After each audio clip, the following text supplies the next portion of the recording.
Okay, let me start with this. If you were Marcus Rashford, would you stay at Manchester United right now? Think about it. A club in flux, a manager who's basically a caretaker, and a fanbase that's equal parts desperate for success and ready to turn on anyone who doesn't deliver it. But wait, there's a twist. Rashford's not just any player. He's got a contract clause that basically pays him a bonus to stay. £4 million. Just for sticking around. That's not a detail, it's a massive red flag. Why would a club dangle that kind of cash to keep a player who's been frozen out, loaned out, and treated like dead weight for months? Let me unpack this because the story here isn't just about football. It's about power, ego, and the absurd economics of modern soccer. First, let's talk about the elephant in the room, Rashford's relationship with Ruben Amorim. Or should I say, the complete lack of one? The guy was benched, loaned to Villa, and then Barcelona couldn't even be bothered to pay the £26 million they owed. That's brutal. But here's what fascinates me, Amorim's gone now, right? And in steps Michael Carrick, a guy who actually likes Rashford. Wait, no, Carrick needs Rashford. Why? Because United's attacking options are a dumpster fire. Look at their preseason squad, unproven signings, injured stars, and a bunch of kids. So suddenly, Rashford's not just a veteran, he's the safety blanket. But is this a comeback or a last-ditch effort to salvage his value before next summer's transfer window? Now, the contract clauses. The £40 million release clause that expired? That's huge. Think about it, United dodged a bullet there. Imagine if PSG or Bayern had snapped him up for a discount. But here's the kicker, that clause only excluded City and Liverpool. Why those two?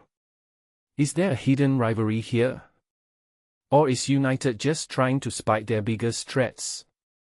And the Champions League bonus?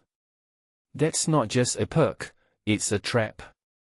If United qualify, Rashford gets paid extra.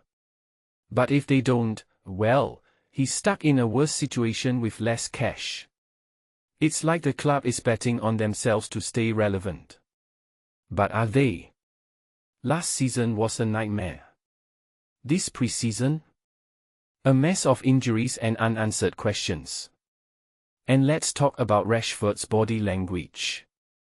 Walking out of the stadium without a boot after a precautionary sub. That's not an injury, that's a statement. He's fit. He's ready.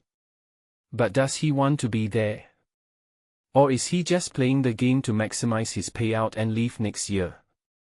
Because here's the thing, Rashford's legacy at United is already complicated.